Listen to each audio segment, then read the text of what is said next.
Hello and welcome back to Corpse Factory. Let's continue where we left off.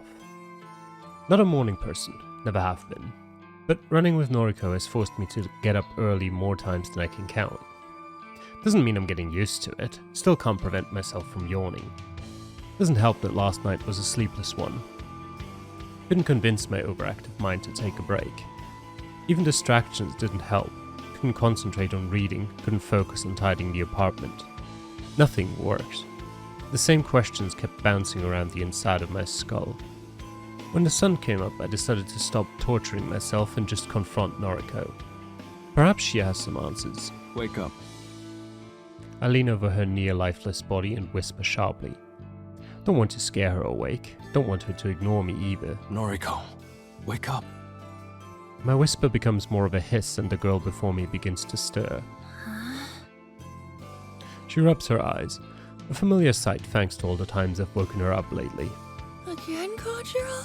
What time is it? Early.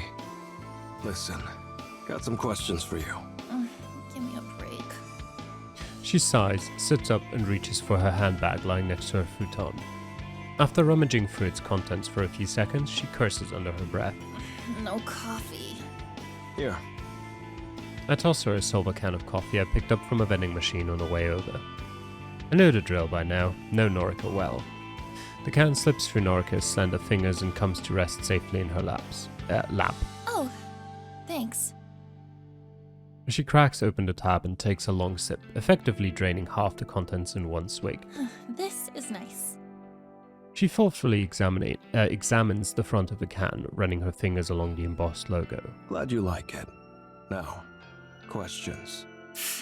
Fine, go. Do you know a guy named Kenji? With a daughter, Momo? Noriko cocks her head to the side as if this was the last question she expected to hear from me. Yeah, I know them. They're my neighbors. Kind of. They live on the floor below me. That's right. You on speaking terms? More or less. Her eyes dart away from mine and she takes a moment to think. Almost sweet. A nice girl. Kenji... We used to talk, but then... Well, I think he's lost respect for me. Let's leave it at that. I see. This is weird. How do you know those two? I suppose it can't hurt to tell her. Tomoe probably will, if I don't. Went to your apartment yesterday, with Tomoe. You did? Had to collect clothes for you. Going upstairs, we saw Kenji get arrested by the police. Lots of cops. And the detective from TV. Detective? Wait. Kenji got arrested? Why? Don't know. They took him away in cuffs. Took Momo too. No. The detective. You're not talking about the one heading up the murder investigations, are you? It's him. Big guy. Fujikawa. Huh? Fujikawa? Yeah. Interesting. Didn't know his name before. Detective Fujikawa. Not exactly the type I want to cross. Noriko's shoulders slump. Poor Kenji. I wonder why he got arrested. A flicker of realization flashes across her face. Within a split second, Noriko's defeated expression gives way to a hideous, wicked smile. Her eyes narrow and a shrill laugh pierces my ears. Oh, that's fantastic! Don't know if she's lost the plot or if she's figured something out. All those precautions I took, all that preparation. Both, actually. It finally paid off! Spill it. What are you talking about? Okay. Right. Listen carefully.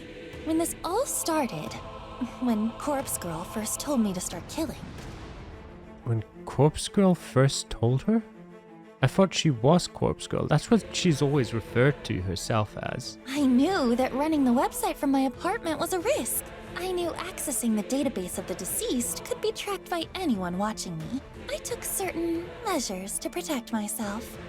To protect Corpse Girl's work. What did you do? I pinned everything on Kenji Ogawa. I used his internet service, his Wi-Fi. I used his address for registering my website. I used his name for every service I signed up to. Everything I did created a trail of breadcrumbs that would point to Kenji in the event that the authorities ever came looking for Corpse Girl. Devious. Cunning. Noriko planned everything from the start with a great amount of forethought. More concerning is the fact that she wasn't afraid to throw her neighbor to the wolves in order to save her own skin. Still, if I take Noriko at her word, this rules Kenji out as the mastermind behind the human removal service. He couldn't be the Herald that Junpei Matsumoto spoke of. He was just a scapegoat. Wrong place, wrong time. Clever. I'm impressed. Thank you. It finally paid off. The police will either treat Kenji as the culprit, or release him once they figure out he's not who they're looking for. Either way, they'll be back to square one. And I'm off the hook. Sure, if you say so. That's all well and good, but we've been conducting a lot of work recently, since you stopped living in your apartment. What's your point? You've been logging into Corpse Girl's website from here, from the factory. You've been accessing that database of the deceased, too. Don't you think if the authorities trace that, they'll just come looking for you here? I'm using my cell service to connect to the web. I'm not using a dedicated internet connection. And I'm running my connection through a proxy to mask my IP address. That can't be traced, right? She sounds very unsure about something she should be very sure of. I shake my head. I'm pretty sure it can be tracked. Not my area of expertise, though. No, but I'd be cautious if I were you. The cops will figure out Kenji's not guilty soon enough. Just you wait. Normal guy like that, he won't be able to give them any of the information they're looking for. Wouldn't be surprised if he gets released before the weekend. So? Hitting a dead end like that will only enrage the police. Especially that detective, Fujikawa. Don't you think they'll redouble their efforts after that? They'll surely do whatever it takes to catch the true culprit. Yeah, sure, I hear you, but Corpse Girl really isn't the one they're looking for. The human removal service is behind most of the recent deaths. They don't know that. They only have eyes for Corpse Girl. You made her famous. Made her known in every household across Tokyo. She's as much at fault as the human removal service. And you know it. If they catch you, let's just say you won't be let off the hook so easily. Noriko folds her arms across her chest angrily. Not my fault she doesn't want to hear the truth. This whole conversation has given me a headache. All my assumptions on the identity of the Herald led me to a brick wall. But I did glean one interesting piece of information from Noriko's words. A phrase that loops within my mind, verbatim. When Corpse Girl first told me to start killing, I rubbed my chin and thought. Gotta go. You good here? Noriko drains the rest of her coffee and tosses the can aside. Yeah, I'm fine. Right. Later then. Noriko doesn't speak another word. I leave in silence.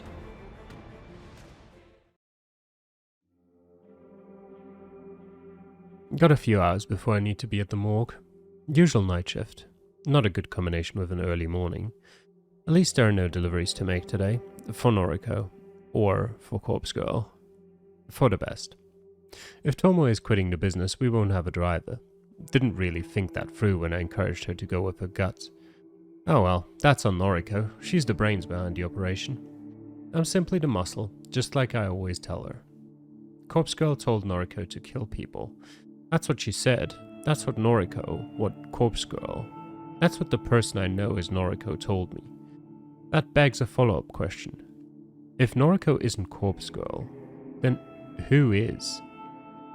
Is Corpse Girl a person? Someone whispering instructions in Noriko's ear? Has that always been the case? Was I so blindsided by Noriko's ambitions for grandeur that I disregarded the truth behind her words? Is Noriko nothing but a puppet? Too many questions. Doubt Noriko will willingly spell it out for me, not if she's gone to such lengths to mask the truth for so long. When Corpse Girl first told me to start killing, I can't get the quote out of my head. Too many moving pieces in this puzzle. Noriko, Corpse Girl, the Human Removal Service, the Herald, Junpei Matsumoto and Kenji Ogawa. Too many assumptions, too many shadowy figures. Makes me angry. Don't like it when I don't understand something. I'm clever, sharp, like to know everything. Like to predict what's going to happen next. Like to remain one step ahead of everyone I know. Right now, I feel 3 steps behind. Behind Noriko, behind whatever Corpse Girl is. Maybe Tomoe has the right idea. Maybe getting out of this situation is for the best. Though, could I really make a clean break? Could I really just walk away? Noriko isn't afraid to play dirty. That has become increasingly more evident, especially with the Kenji situation. If I walked, would I have to be on guard for the rest of my life? Would I have to be cautious of every shadow that flits in the darkness? Would Corpse Girl come to claim me as her own? That begs the question. If Tomoe quits now, will Noriko try to buy her silence with blood? She'll do anything to ensure her name isn't dragged through the dirt. Tomoe knows too much as me. She could compromise Noriko's entire operation if she lets the wrong words slip out in front of the wrong people. Because of that, I have to believe that Noriko won't stand for it. Tomoe's life will be in danger if she quits now. I don't know how, I don't know by what measure Noriko will strike from the shadows. The girl is weak of body, though strong of mind, and her ambitions are steeled by some otherworldly force of will. Noriko won't let Tomoe walk away from this. Speaking the words aloud and hearing the echo throughout my apartment helps reaffirm the truth. I have to warn Tomoe. I don't know if it's too late. I don't know if she's told Noriko that she'll be quitting. But there's no time to waste.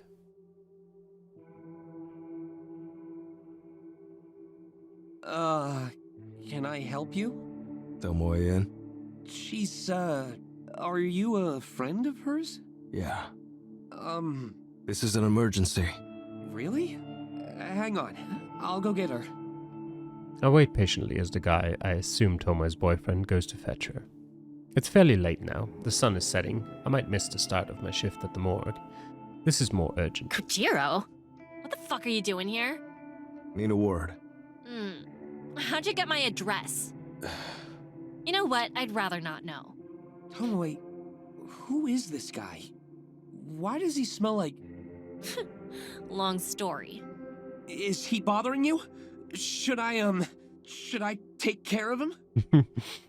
My nostrils flare a little as I choke back a laugh. This guy's pretty scrawny. I'm no martial arts champion, but I find it hard to believe he'd pose a threat to me. Nah, it's all good. He's harmless. Mostly. I see. He flashes me an untrusting glare. Need to talk. It's important. Fine, come in. Him. I point a finger at the boyfriend. He needs to go. Seriously? Yes, come on. What do you think I'm here to talk about? Ugh. Yeah, fair point. Shinya, can you, clear off for a bit? Tomoe, I want to know what's going on here. Just who is this guy? Is he an ex-boyfriend of yours? Because I'll fight him. You just watch me. No need for that. Not here to steal your girl. Just listen to him, Shinya. You've no need to worry. Fine then. I can tell when I'm not wanted. If anyone needs me, I'll be outside. The boyfriend storms off like an upset toddler, and I finally allow myself to crack a smile. What a catch. Shut up. You don't know him like I do. Okay. And Tomoe shuts the front door, leaving us alone in her apartment. So what the fuck is this all about? Need to know.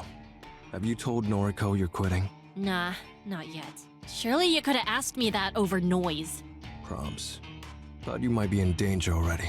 Danger? Why? Have a theory. Reckon Noriko will cut us up if we leave our merry band. Nah. Noriko and I are besties. She wouldn't hurt me. Don't act so certain. Noriko will do anything to protect herself. That neighbor of hers, the guy that got arrested, she set him up from the very start. Made him take the fall so she wouldn't become a suspect. You're shitting me. Dead serious. And I take a moment to consider the best way to announce my next theory. don't think Noriko's working alone. Tomoe simply frowns at what I consider to be a startling revelation. Well, of course she's not. We're working with her. Guess I didn't explain it well enough. Not what I meant. Noriko may not be the ringleader here like we assumed. She said, and I quote, "When Corpse Girl first told me to start killing," end quote. Tomoe's silent contemplation convinces me that I'm onto something. Something that neither of us had stumbled upon previously. Well, shit. I thought Noriko was Corpse Girl. She always calls herself that. In fact, she even admitted it to me once. Yeah, I remember it. I kinda suspected it and I asked her about it, and she confirmed it. Sure about that? Well, Pretty sure, yeah. Interesting. Now I'm starting to doubt myself. Don't sweat it.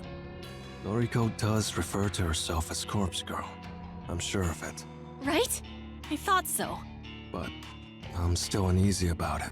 Someone convinced her to start killing. And she seems to think it was Corpse Girl. Ugh. I don't get it. Neither do I. But I'll get to the bottom of it. Right. For now, for your own safety, don't tell Noriko you're quitting. Seriously? I don't know how she'll react. What a drag. I really don't want to do this anymore. Be patient. Give me a bit of time. You sure you can sort this out? Yeah. I'm not exaggerating my confidence. I'm determined to learn the truth about Noriko and the identity of Corpse Girl. Maybe I can figure out why this all started. Why Noriko is so intent on continuing down her path of destruction. Leave it to me. Thanks. Later then. I make my way to the front door and swing it open. I'm slightly startled when a heavy form stumbles into me. Oh. With his ear pressed up against the door, Toma's boyfriend couldn't avoid falling forward as the door opened. I look down at him sprawled on the floor, groaning. You okay? He'll be fine. Get up, Shinya. He clambers to his feet and dusts off his trousers. I was, just, Eavesdropping, yes? Gotta go. Bye. Don't have time for this. I push past him and make my way out of the apartment complex.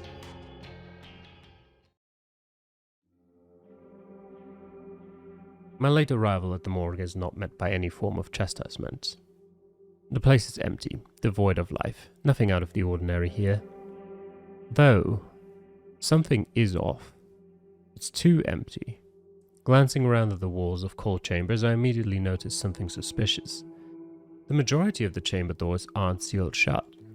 They're slightly ajar, as though the last person to access them didn't close them properly. I would never do such a thing. I know to press the doors firmly enough that they lock in place. Leaving a cold chamber unsealed is a surefire way to assist in a cadaver's deterioration, and an unsealed chamber allows the odor of decay to leak into the morgue. Right now I don't smell anything out of the ordinary, meaning these cold chambers are empty. Someone has removed the cadavers that were stored inside. This place was full to the brim just a day ago. There wasn't a single empty cold chamber. Now, a cursory glance shows that a good 90% of the cold chambers are unsealed. Fuck. My initial sense of uncertainty gives way to panic.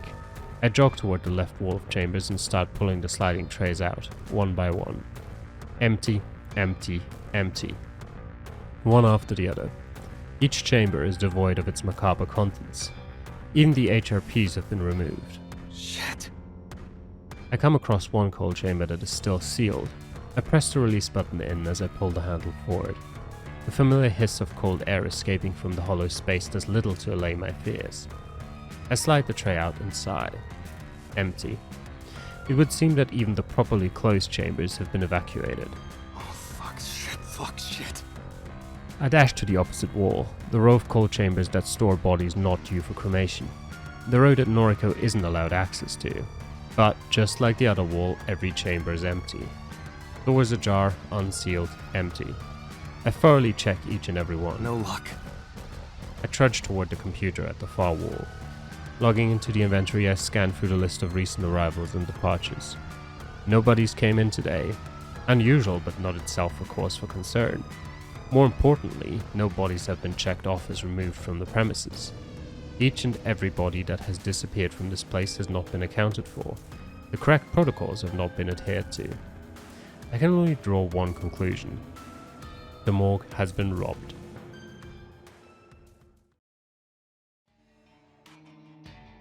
Sorry to rock up so late. It's fine. I was awake. Okay. Bad news. Hit me. Morgue's been plundered. Plundered? What, are you a pirate now? Wait, your tone. You're not joking. No. Explain. All the cadavers have been stolen. Cold chambers are completely empty. Fuck! Yeah, my thoughts exactly. How could you let this happen? Me? I'm no security guard. Don't put this on me. How am I supposed to acquire corpses now? How the fuck am I supposed to appease Corpse Girl? Despite the fact that she's having a Noriko moment, I don't miss the fear in her voice. Appease corpse girl. Not something you'd say if referring to yourself. She's clearly referring to someone else, some other being. Time to put her on the spot. Sick of always being 3 steps behind. Who's Corpse Girl? What? Who is she? Don't act dense. I'm Corpse Girl. If you're trying to be funny, it isn't working. Now isn't the time. We've lost everything, Kojiro. I've got a couple of bodies here at the factory, but they're allocated to victims already. If Corpse Girl gets any new requests, we won't be able to fulfill them. There, you did it again. You referred to Corpse Girl as another person. Can you stop messing around? Don't you see how serious this is? I do. I do. I see how serious this entire situation has become. Noriko is delusional. She refers to Corpse Girl both as herself and as another person. She pays no heed to the difference in her words, even when called out on it. She doesn't seem to be aware that she's doing it. Could be a personality disorder. Can't place blame on her if that's the case. But I think it's more than that. She believes she's being guided or goaded by Corpse Girl, forced to achieve her ambitions. There's more to it than a personality disorder. Something I'm not seeing. So, what do we do? What can we do? You'll have to break into another morgue. Start stealing corpses for me. No. What do you mean, no? Don't say no to me. I'd do just about anything for you. But sometimes, you need to know when to call it. There's no moving forward from here. I can't give up, Kojiro. I've come so far. Somebody stole the cadavers from the morgue. From my morgue. Somebody who knows what I'm involved in. It wasn't an attempt to stop what we're doing. What do you mean? It was a message. Whoever did it wanted to prove that they are more powerful than we are. Pulling several hundred stiffs from a morgue, all at once, without getting busted? That's something even we couldn't achieve. Someone knows our operation, inside and out. Someone knows what we do and how we do it. And they wanted to prove that they can do it better. The human removal service. Who else? Damn it. Hope you can see the truth now. We can't continue with them in the picture. You're right. Our next move is to destroy them. Destroy the Herald. That wasn't exactly what I was getting at. I was only trying to discourage Noriko from continuing with her What operation. do you propose? You said you'd do nearly anything for me, right? More or less. Then, hunt down Junpei Matsumoto. Again, he needs to reveal the identity of his leader, the Herald. Right. Didn't work so well last time. Can't forget that night. Had the guy beaten and bruised on the ground. Stubborn pup. You were interrupted last time. Aoi got in the way, didn't she? Yeah, tried to defend her boyfriend. You need to extract information from Junpei at any cost. When you're done, kill him. I have no problem with that. But if Aoi is present again, I'll have to back down. A few seconds of silence makes me ponder if Noriko still has her head in the conversation. I'm about to repeat myself when she finally speaks. If Aoi interferes, kill her. And just like that, Noriko's true heart is revealed. She will stop at nothing to achieve her goals. I was right to fear for Tomoe's life earlier. I was right to fear for my own. If Noriko will cut down her best friend in the world, then she will show no mercy to anyone else. This kind of resolve, this steel-hearted determination, I can't help but admire it. I respect If Noriko. I do this for you, I want something in return. What? Be with me. You still want me? I've never wanted you more. I'm in love with you, Noriko. In case that wasn't clear before. Okay. Take care of this issue for me, and you can call me yours. I'll be your girlfriend, or your wife, or your mistress. Whatever you want, my heart will be yours. That's all I wanted to hear. All I needed to hear. I don't want to be alone anymore. I don't want to feel lonely. Noriko, Shizuko, even Tomoe, it doesn't matter. I just want somebody to love me, to hold me. Okay, I'm on it. Leave it to me. Thank you, Kojiro. I'm putting my faith in you. I step back, turn around, look up, stare at the stars in the pollution-clouded sky. When we get together, perhaps we can live in Noriko's apartment, my old place. It will be like coming home after a long absence. Noriko will replace Shizuko in my heart, and life will go on.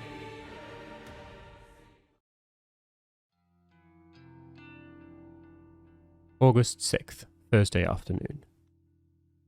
It's the same stakeout as last time. Junpei Matsumoto, in his infinite wisdom, posted a noise about visiting the maid cafe today. Don't know why he doesn't set his profile to private, especially after I followed him home last night. But I won't be following him again today. I'll confront him inside the maid cafe, a place where Aoi is unlikely to be since she quit the job a while ago. Although, did she really quit?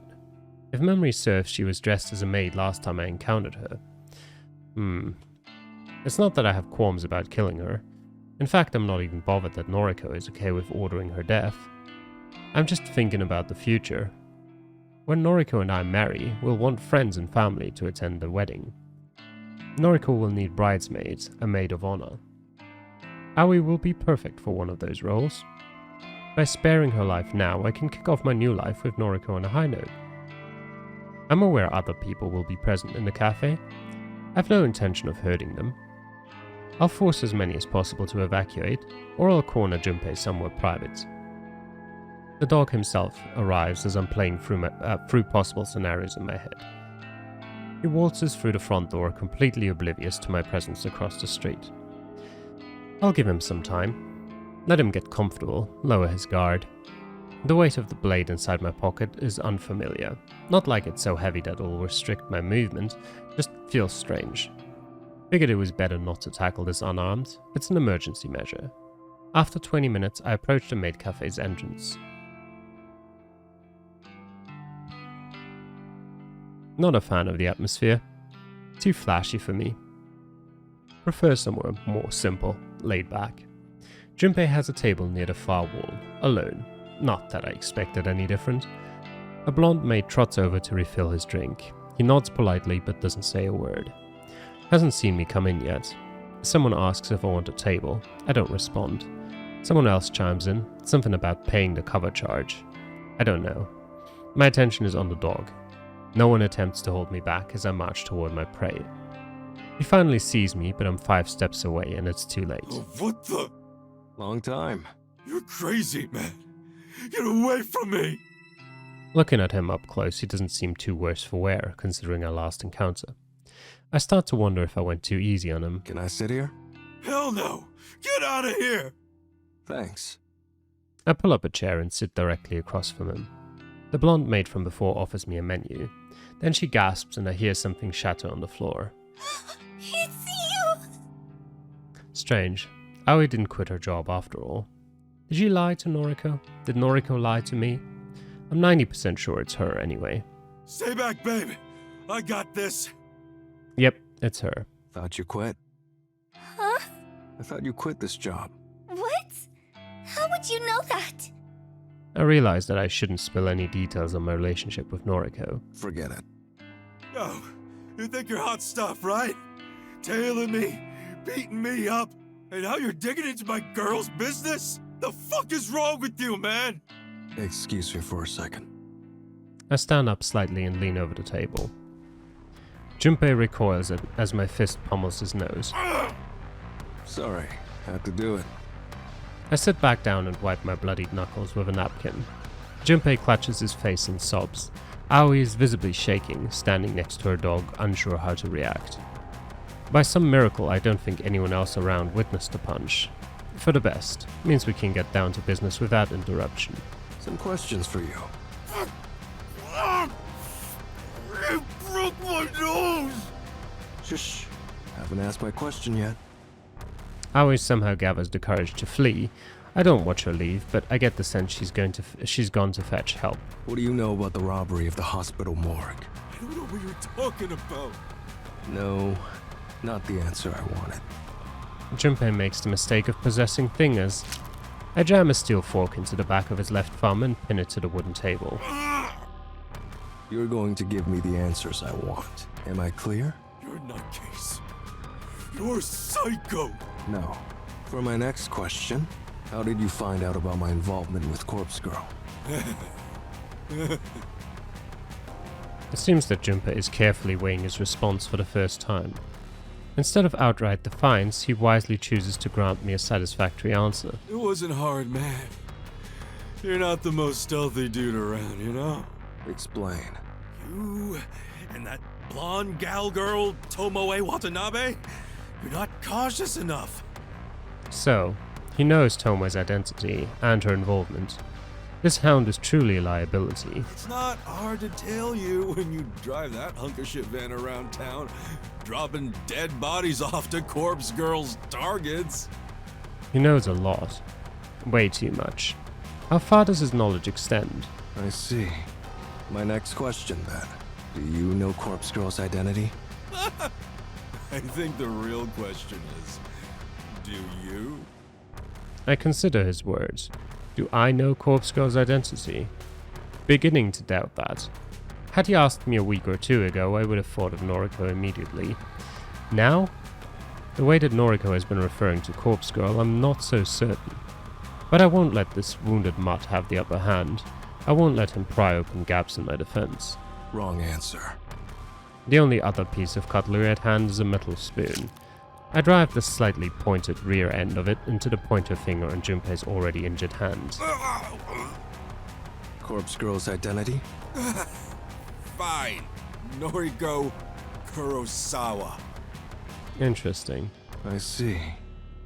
A hesitant tap on my shoulder from behind me causes me to turn. Leave him alone. Aoi has somehow gathered a half-dozen other bystanders. They're all glaring at me, fists clenched, ready to try and forcibly remove me from the premises. We're not done here. Come back later. Let my Junpei go! Stop hurting him! For an outwardly meek girl, Aoi has more courage than I expected. I stand up and stretch my neck. I'm not looking for a fight with a bunch of cafe patrons. Heaving a sigh, I dip my hand into my pocket and withdraw the knife. Flashing it in front of the mob says more than my words ever could. They all back off, a few letting out snivels of despair.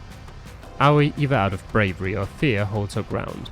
A single watery tear welling in her left eye discloses her true feelings. Leave. Everyone. Now. Doesn't take more than this animalistic, primitive command to convince the crowd to disperse and rush for the door. Aoi is amongst the fleeing throng, and she mouths the word sorry as she catches Junpei's eye. Satisfied that we will not be interrupted further, I return my attention to Junpei. He sobs vocally. Don't kill me, man. I'll do whatever you want, you know? Please, I'm begging you.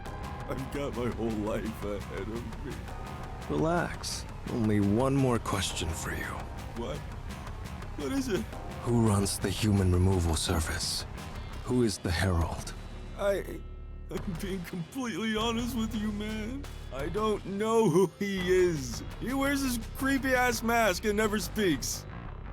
Can't quite tell if the dog is being sincere or lying through his teeth. I need more than that. Who would know his identity? Shit. Look, man. The human removal service. It's only the two of us. Me and the Herald. He recruited me online, you know? He makes me do his legwork. So, if I don't know who he is, no one does. Except him, of course. Not good enough. Not the answer I'm looking for. I lean over the table once more, keeping my knife clearly within the dog's vision. Not happy with that answer. Take a finger. Shit, no, dude, seriously. Ask me a different question. Please, please. Kojiro, A voice I didn't expect to hear rings out from behind me. Noriko, enough. why are you here? I overheard everything. It's enough information to use. Is it? Noriko strides forward. It's a little unnerving seeing her in the real world, away from the factory. She's been cooped up there for so long. Her pale skin looks almost otherworldly beneath the cafe's gaudy lights. For whatever reason, she's wearing her best clothes. They're almost clean, as though she recently did her own laundry. She walks with purpose, one foot in front of the other, but her gait is unsteady and she's visibly trembling. At the end of her path, she rests her palms against Junpei's table and takes a calming breath. You stole the corpses from the morgue. No. Yes. Noriko doesn't miss a beat as she flashes her phone at Junpei. I can't see what's displayed on the screen, but the dog hangs his head almost immediately. It was me. I robbed the morgue. Noriko pockets her phone. She then tosses a small bundle of bandages onto the table. Bandages? Junpei hastily grabs the offering with his good hand. Get out of here. Get Aoi to bandage you up. And not a word of this to the police. Yes. With a great deal of effort and a grimace, Junpei plucks the cutlery from his pierced hand and yelps. Not daring to remain in my presence any longer, he bolts toward the door. We're just letting him go? Yes. Don't understand. You don't need to. Don't like that. Don't feel comfortable not knowing what's going on. What did you show him on your phone? Leave it, Kojiro. Put the knife away. We're leaving. I obey her orders, returning the knife to my pocket. I follow her unsteady lead and we exit the empty maid cafe.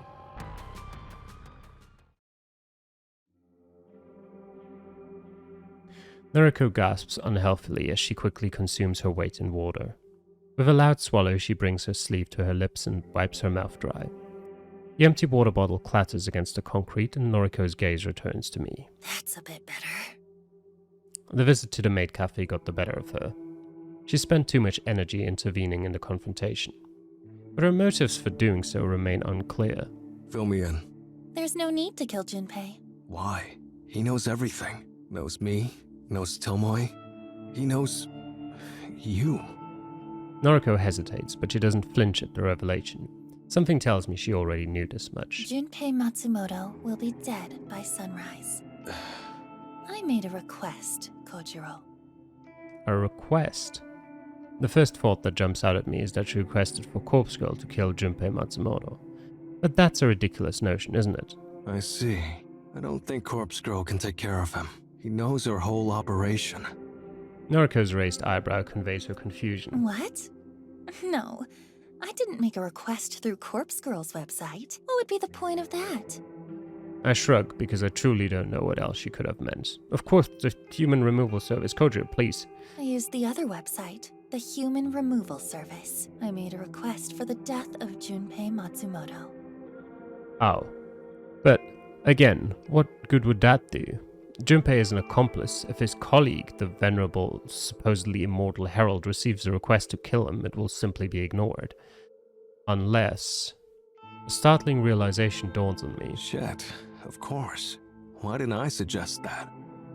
A haunting smirk is inscribed across Noriko's features. She knows that I have finally drawn the same conclusion. The Herald is ambitious. His convictions are strong. Absolute. Just like mine. Like Corpse Girl's. Corpse Girl's convictions, huh? Corpse Girl would never reject a request. That's right. Junpei Matsumoto is disposable.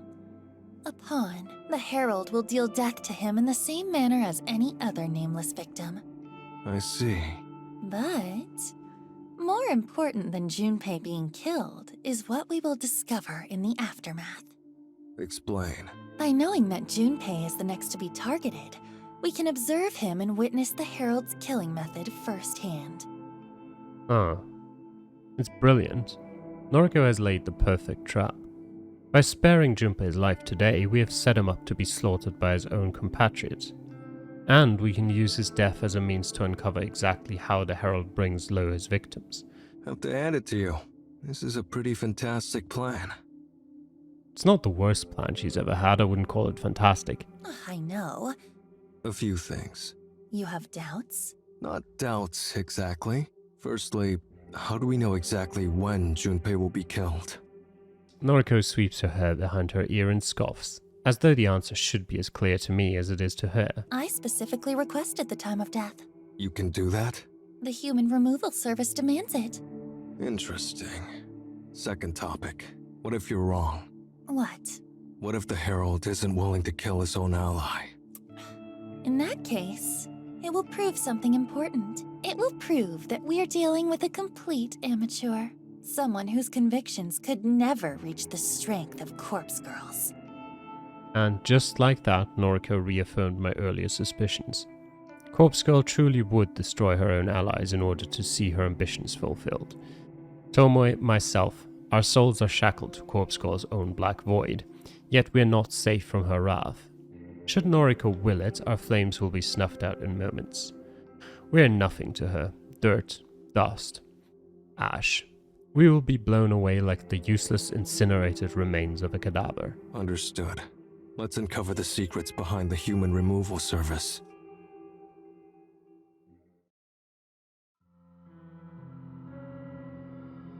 August 7th, Friday morning. Another early morning, if you can call it that. Haven't gone to sleep yet, so it still feels like late night. Noriko has me on a short leash. Think she knows it too. Apparently she specified this as the place of Junpei's death. Don't know how she knew of it. This parking complex belongs to Junpei's apartment building. It extends 2 or 3 levels underground. Again, Noriko specified the exact location of the death. The human removal service seems to take user requests very seriously. How much further in? Shh. Keep your voice down. I'm just looking for a good vantage point that we can hide. Her words are severed by a violent gasp. Unable to speak another word, she simply points. My eyes obediently follow the direction of her slender finger.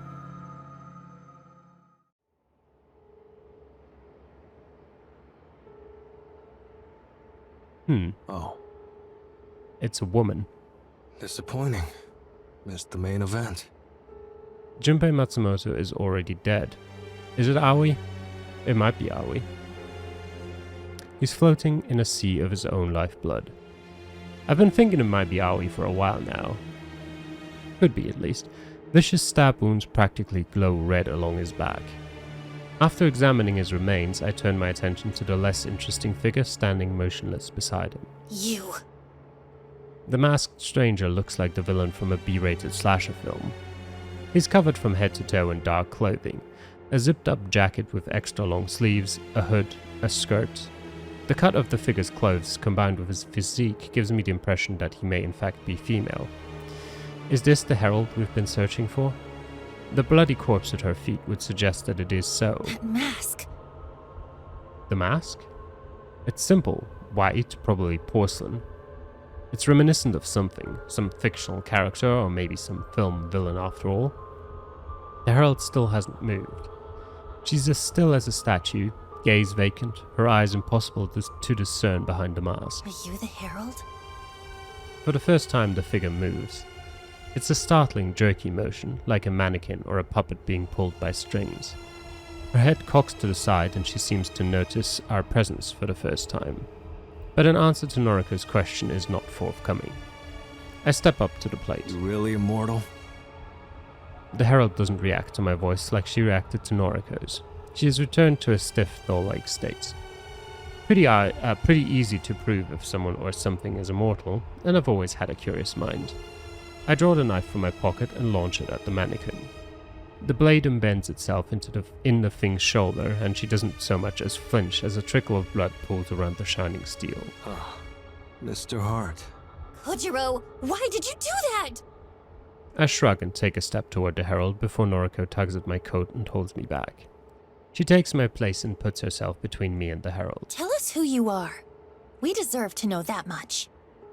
Something in Noriko's words, the sound of her voice or the tone of her plea, causes the Herald to move once more in acknowledgement. But the motion this time is quick, fast, calculated. The Herald moves a sleeved hand to withdraw the knife from her shoulder, and she allows the blade to drop down to the concrete ground with a dull ting. Before the knife hits the ground, the Herald turns her back to us and breaks into a sprint.